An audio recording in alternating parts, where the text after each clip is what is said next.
Graça e paz, meus queridos. Abra sua Bíblia comigo. No Evangelho de Lucas. Nós sabemos que os evangelhos são uma parte histórica do Novo Testamento, não é?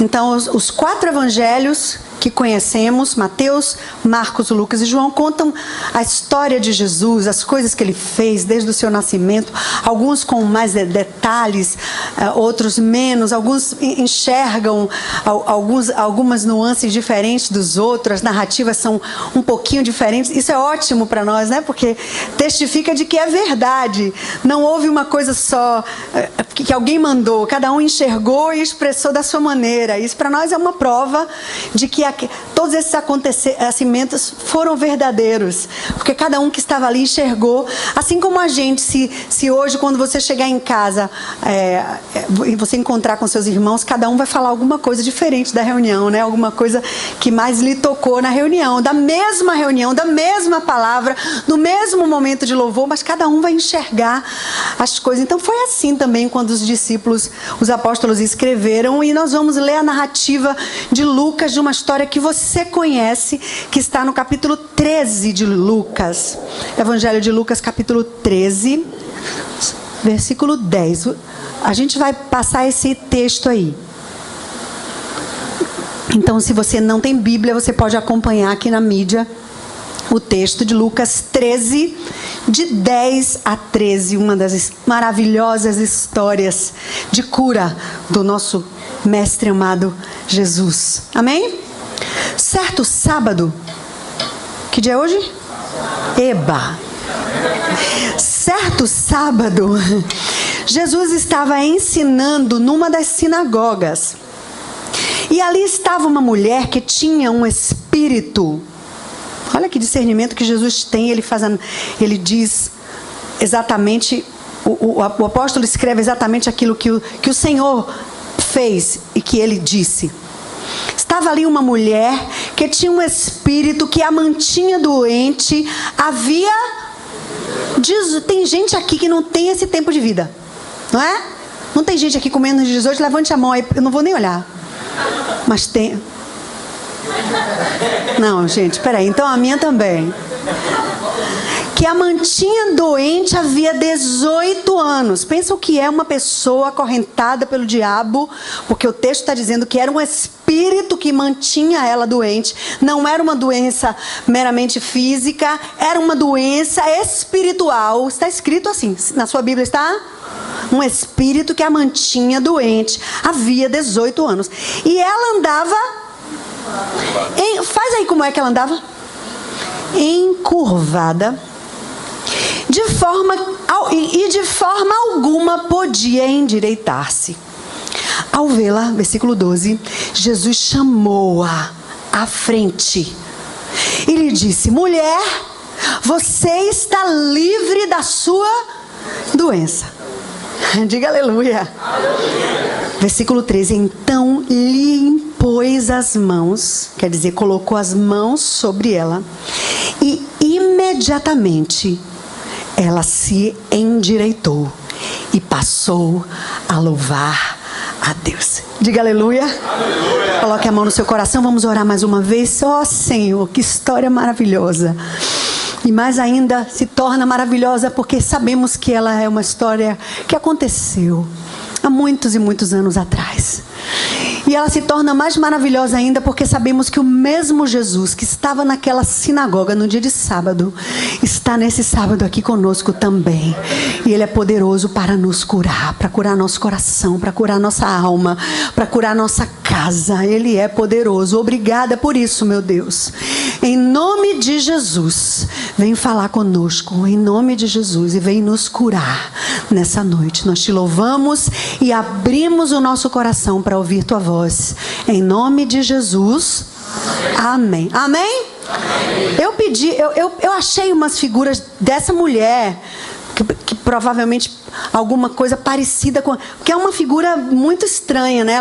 Ela tinha um problema na sua coluna, de maneira que ela estava encurvada há quanto tempo? 18, era um dia de sábado e vocês sabem que os judeus costumam ir à sinagoga dia de sábado, sabem disso? E Jesus era judeu. Então, assim como um bom judeu, ele também ia na sinagoga num dia de sábado. Porque o sábado para os judeus é um dia sagrado, sabem disso? Então Jesus estava ali e ele viu aquela mulher. Ela não o viu, por quê? Porque ela estava encurvada e a pessoa encurvada só olha para o chão, só olha para baixo. Ela não tem como olhar para cima. O texto diz que ela não podia de maneira nenhuma se endireitar. Então ela não viu Jesus, foi Jesus quem a viu. Então a primeira coisa que eu quero dizer para você hoje, sem dúvida nenhuma, é que quando você entrou aqui, Jesus viu você. Você acredita nisso? Então diga isso a essa pessoa bonita aí do seu lado. Diga, quando você entrou aqui, Jesus te viu. Agora ouse mais, diga a ele, mesmo que sua vida esteja encurvada, olhando só para baixo, Jesus viu você chegar aqui. Assim como ele viu aquela mulher, 18 anos encurvada. Olha só, olha essa. Apaga um pouquinho essa aqui para a gente ver que essa figura é muito boa. Olha só. É uma mulher que tinha um problema grave, porque 18 anos encurvada.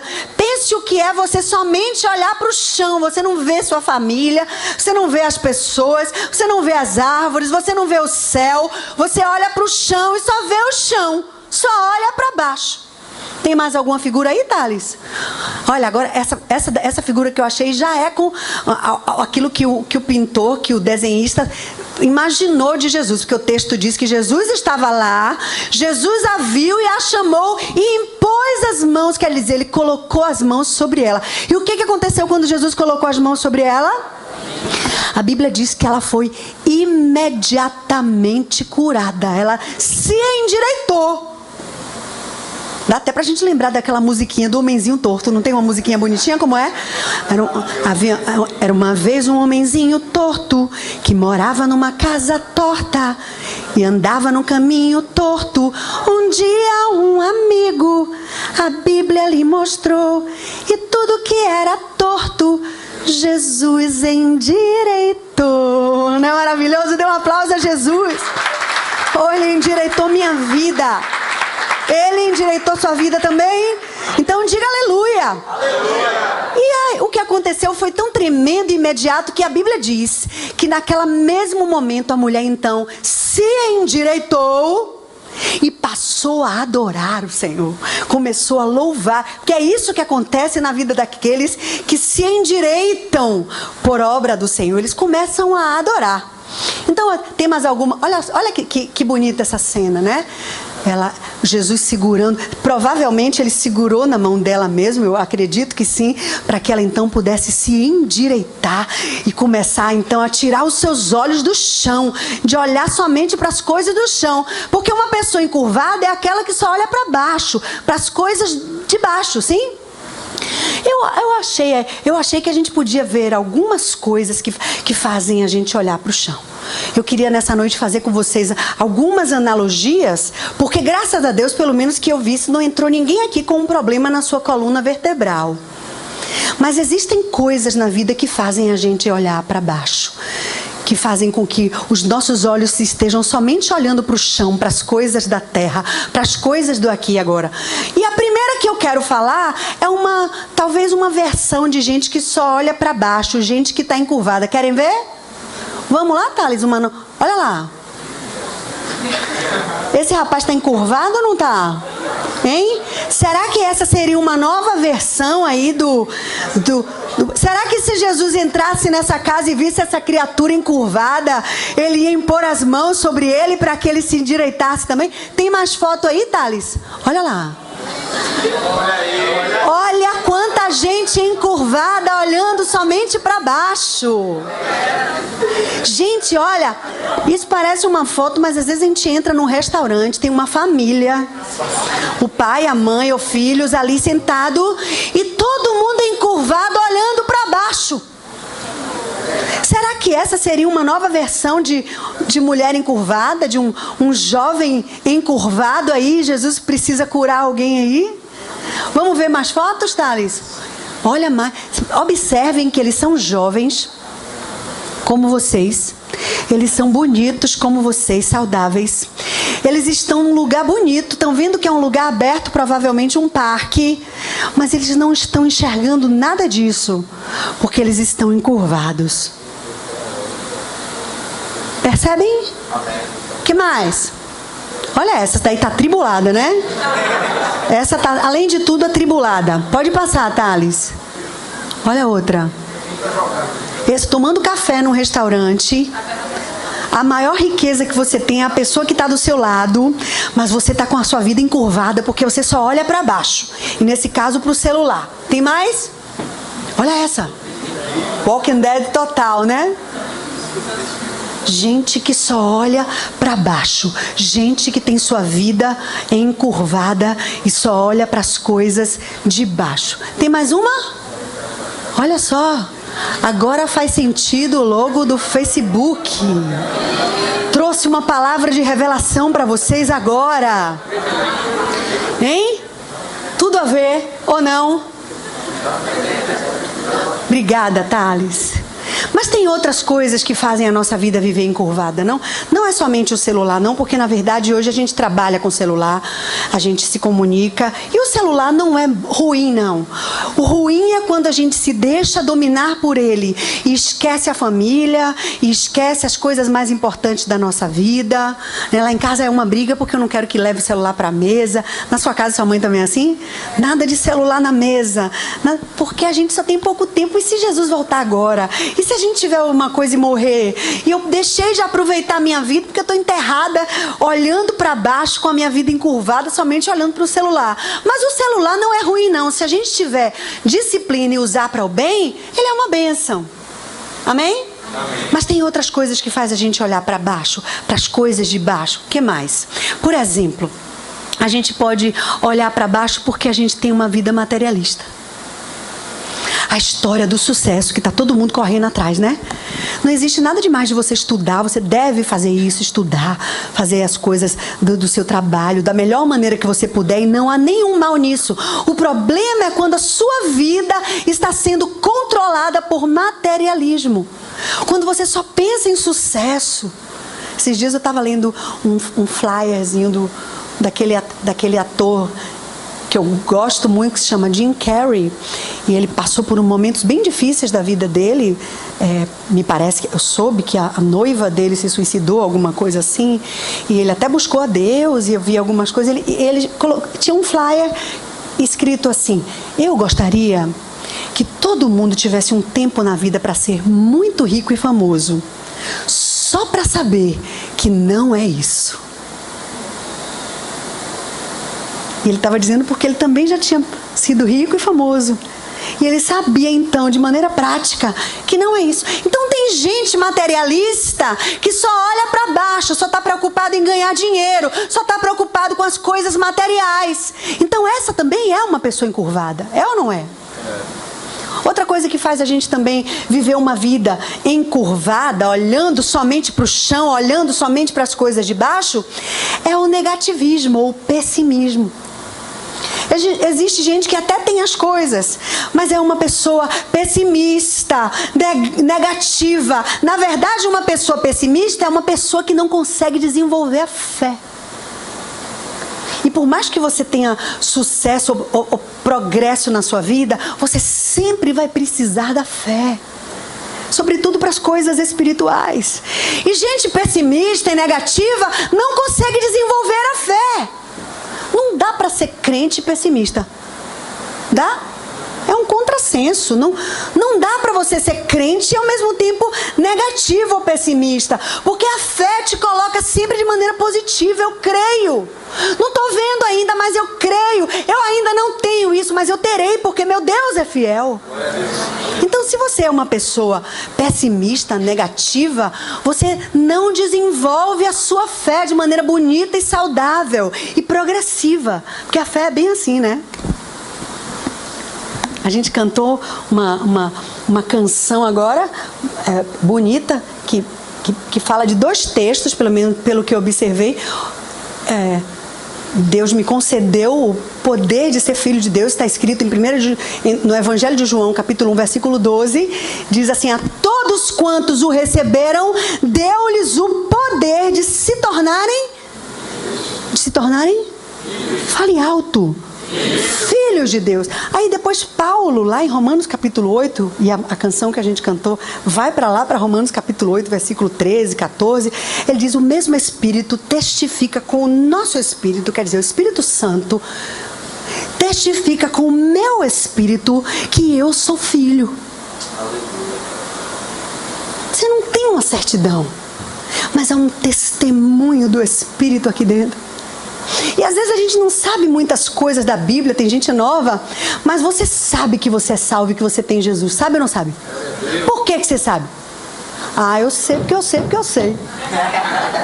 E se você morrer agora, bispa, você vai para onde? Eu vou para o céu com o Senhor. Não sei nem onde é que fica, mas eu sei que eu vou. Por que você sabe? Eu sei porque eu sei.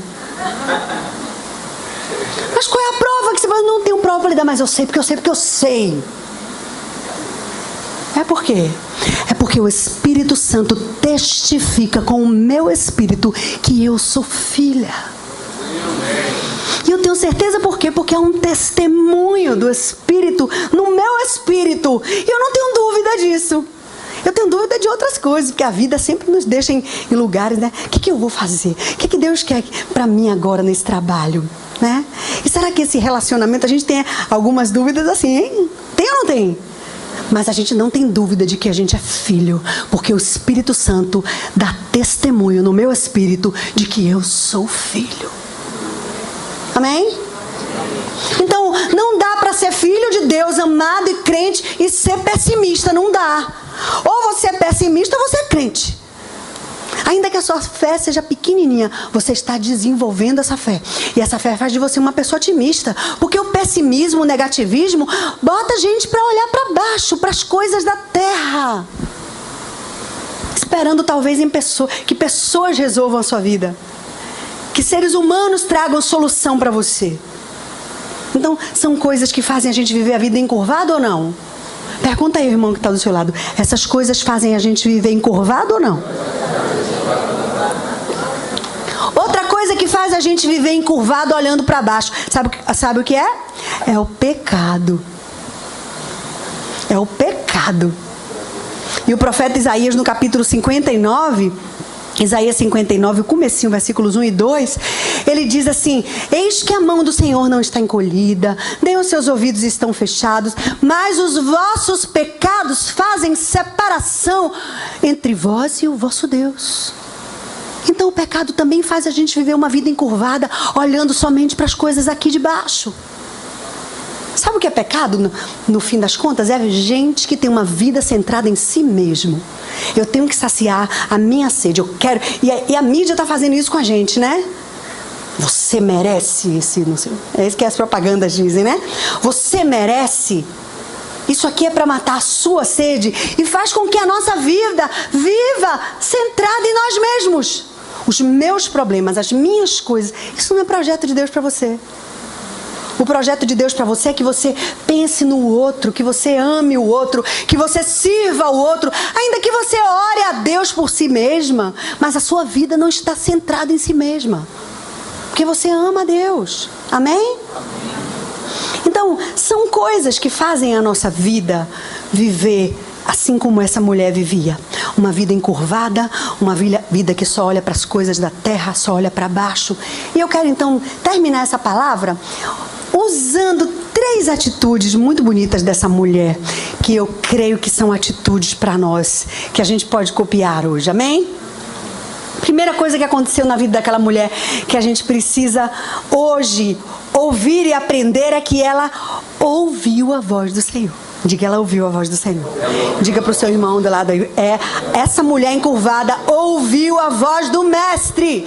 Ele disse: mulher, estás livre da tua enfermidade. Está no versículo 11. Ela então, em primeiro lugar, ouviu a voz de Deus. Você tem ouvido a voz de Deus? Tem gente que mistifica muito isso. Eu sei que tem momentos da nossa vida que eu não sei se algum de vocês já passou por um momento de ouvir a voz do Senhor audível. Eu já tive 2 vezes na minha vida essa experiência, mas não é comum. O comum é que ele, de maneira simples, fale aqui no seu coração, assim como o Espírito Santo faz. Ele testifica. Eu estava ouvindo um pastor ministrando e ele dizendo que um jovem chegou para ele. Olha o que esse jovem disse para ele. Num congresso, no final de uma palavra, ele chegou para esse pastor e disse assim: pastor, eu já descobri o que é que eu tenho. Aí o pastor disse: o que é que você tem? Ele fez: eu sou um surdo espiritual. Porque eu acredito que Deus fala, ele disse. Eu acredito que Deus fala. Eu acredito que Deus cura. Eu acredito em tudo isso, mas eu não consigo ouvir a voz de Deus. Então, assim como existe gente que é surdo físico e que Jesus curou, eu sou uma pessoa surda espiritual, porque eu creio, mas eu não consigo ouvir. Aí aquele pastor estava ouvindo o rapaz falar e naquele mesmo momento ele disse que no espírito dele, de maneira muito suave e simples, ele sentiu alguma coisa dizendo assim: pergunte a ele por que ele está acordando toda madrugada, 3 da manhã. Aí o pastor olhou para ele, sem ele falar muito, e disse assim: você está acordando sempre de madrugada, todo dia, por volta de 3 da manhã você acorda sempre? Aí o rapaz disse: acordo. E como é que o senhor sabe disso?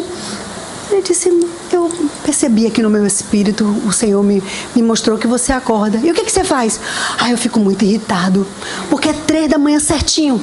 Eu nunca vi um negócio daquele, isso já tem um tempão, eu tô com sono, eu quero dormir, eu fico irritado, eu levanto, eu tomo leite, eu já tomei até Dramin, e eu não sei o que faço, eu não aguento mais, eu quero orar por ele. Ele disse: mas rapaz, você é tão cabeção, que o Espírito Santo tá acordando você para falar com ele, e você tá dizendo que você é um surdo. Então, na verdade, o problema dele não era surdez espiritual. Ele não tinha sensibilidade para perceber o movimento do Espírito na sua vida. Não é verdade? Então, vou lhe dar 10 segundos para você perguntar aí do lado dessa pessoa se ela tem buscado sensibilidade para perceber o movimento do Espírito.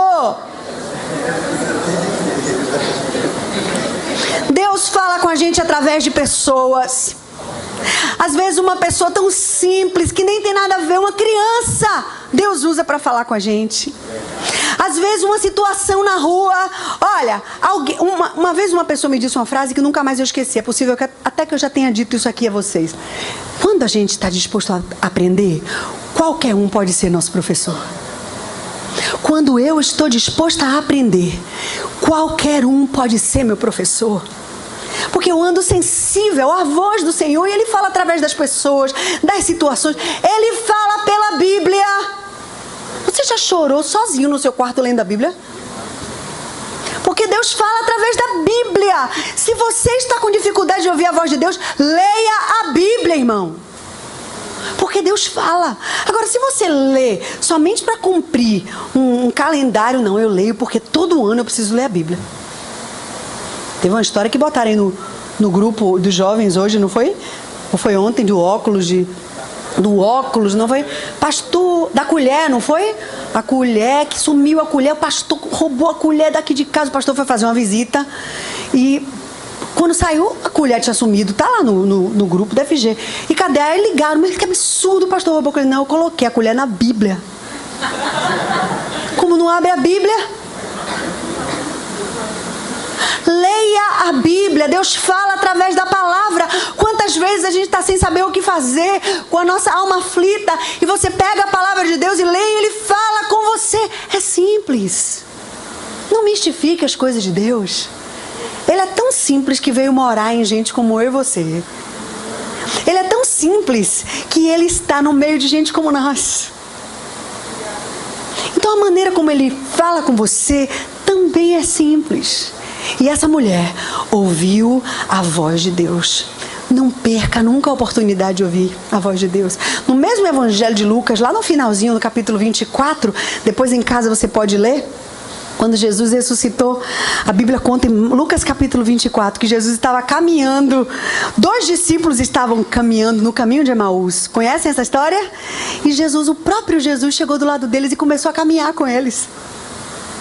E eles começaram a conversar e não perceberam. E aí quando eles chegaram em algum lugar que foram comer juntos, pela maneira como Jesus partiu o pão, eles perceberam que era Jesus. E aí Jesus desapareceu na frente deles. Não espere que o Senhor saia para você perceber a presença dele. Veja que Deus está do seu lado e ouça a voz de Deus. Amém? Diga essa pessoa aí do lado, ouça a voz de Deus como aquela mulher. Tenha sensibilidade para ouvir a voz do Mestre. Em primeiro lugar, ela ouviu a voz do Senhor. Em segundo lugar, quando ela ouviu essa voz, a Bíblia diz que imediatamente ela se endireitou. Isso fala para nós de atitude.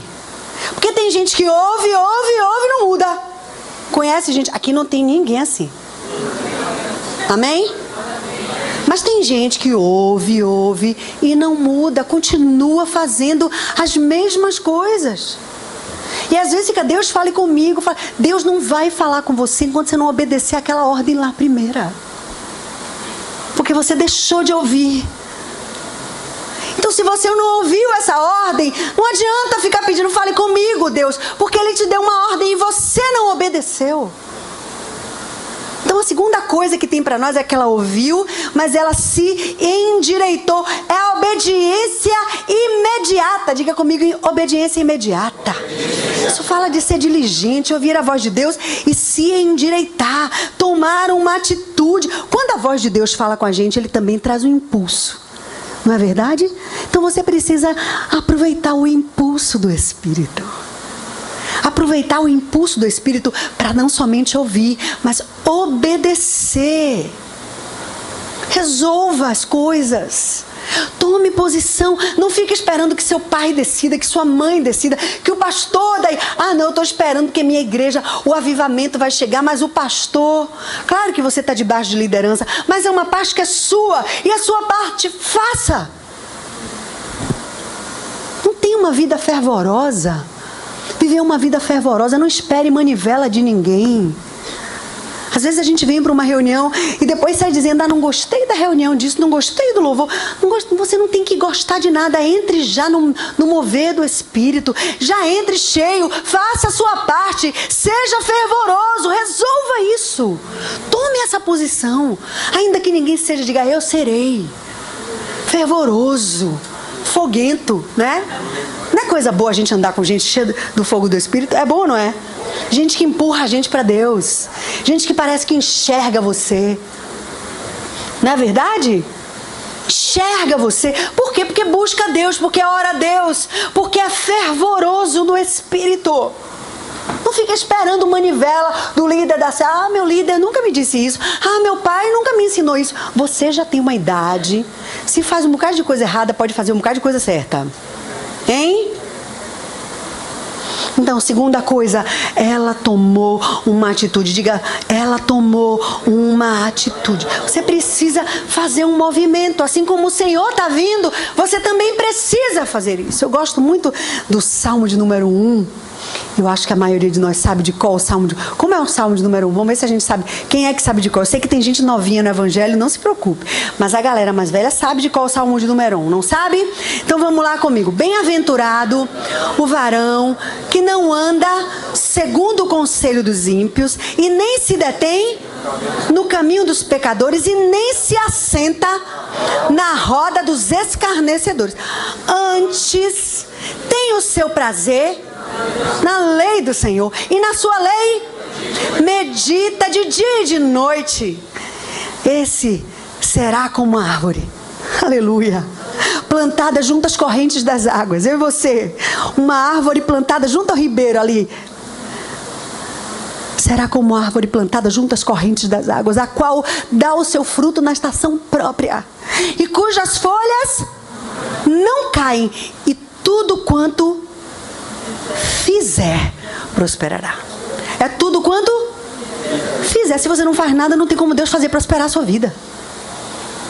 Observe que é tudo quanto fizer. Você tem que agir, você tem que fazer movimento. Não espere pelo outro, tome uma atitude. Porque tudo quanto você fizer em Deus, aí sim, Ele vai fazer prosperar. Gente parada, gente que não muda, gente estacionada não tem como prosperar. Isso até de maneira prática, vocês são jovens. Nosso país está em crise, está na hora de fazer movimento. Está na hora de criar coisas novas. O jeito antigo não vai mais. Não vai mais. Antigamente, as pessoas conseguiam prosperar de uma maneira que hoje não dá mais. O mundo mudou. Se mova. Tome uma atitude. Faça igual aquela mulher. Obediência imediata. Diga comigo, obediência imediata. Dá tempo da gente... Pega aí Colossenses no capítulo 3. Carta de Paulo aos Colossenses. Colossenses capítulo 3. Para a gente se endireitar e parar de olhar para baixo. De viver uma vida encurvada. Colossenses 3:1. Diz assim: portanto, já que vocês ressuscitaram com Cristo, procurem as coisas que são do alto, as coisas que são de cima, onde Cristo está assentado à direita de Deus. Mantenham o pensamento nas coisas de cima, nas coisas do alto, porque vocês morreram e a vossa vida está escondida com Cristo em Deus. Diga aleluia! Então tem que deixar essa vida encurvada que só olha para baixo e olhar para as coisas do alto. Amém? Então, em primeiro lugar, ela ouviu a voz. Em segundo lugar, ela tomou uma atitude. Em terceiro lugar, a Bíblia diz no versículo 13 que imediatamente, quando ela foi curada, se endireitou e passou a louvar a Deus. Isso significa que naquele mesmo momento em que ela recebeu a cura, ela se tornou uma cristã, uma adoradora. A adoração é a base de uma vida vitoriosa. Quando eu creio em Deus, quando eu busco a Deus, necessariamente eu vou viver uma vida de adoração. E vou viver uma vida para louvar ao Senhor. Minha linguagem será restaurada. Porque eu tirei os meus olhos das coisas de baixo, das coisas da terra, do negativismo, do pessimismo, do materialismo, de tudo que me empurra para baixo. Eu agora olho para cima. Eu fui curada, eu tomei uma atitude. Então agora minha vida é uma vida de adoração. Amém? E a gente vai poder... Pode vir, Joãozinho. E a gente vai poder adorar o Senhor com a minha boca, com as minhas ações, com a minha obediência, com uma nova atitude. Uma vida que agrada a Deus é uma vida de adoração, amém? E aí a gente vai terminar então lembrando alguns salmos para a gente adorar ao Senhor. Fique de pé comigo. Vamos cantar Majestade Santa de novo, João, que a gente vai orar ao Senhor. Mas, por exemplo, o Salmo de número 8 diz assim: ó Senhor, Senhor nosso, quão admirável é o teu nome em toda a terra. Tu que puseste a tua glória além dos céus. Da boca dos pequeninos e dos que mamam, tu suscitaste força para fazer escalar o inimigo e vingador. Salmo 18. Eu te amo, ó Senhor, força minha. Tu és a minha rocha, o meu refúgio, o meu baluarte, o meu Deus, o meu refúgio. Salmo de número 103. Bendize, ó minha alma, ao Senhor. Tudo que há em mim, bendiga o seu santo nome. Bendize, ó minha alma, ao Senhor. E não te esqueças de nenhum dos seus benefícios. É Ele quem perdoa todas as tuas iniquidades. É Ele quem sara todas as tuas enfermidades. É Ele quem redime a tua vida da cova e te coroa de benignidade, de sorte que a tua mocidade se renova como a da águia. Amém? Você quer fazer isso comigo? Levante as suas mãos e comece a adorar o Senhor. Não espere manivela, não. Adore ao Senhor. Hoje é o dia de você ouvir a voz de Deus. Hoje é o dia de você tomar uma atitude de obediência imediata àquilo que Deus tem te mandado. E hoje é uma noite para você adorar o Senhor. Amém? Enquanto a gente estiver cantando, eu queria que você saísse do seu lugar para nós juntos adorarmos ao Senhor juntos aqui e buscarmos a cura de Deus, a cura para nossa casa, a cura para o nosso coração, para a nossa alma ferida. Assim como Jesus curou aquela mulher, Ele tem cura para você. Saia do seu lugar e vamos orar juntos em nome de Jesus.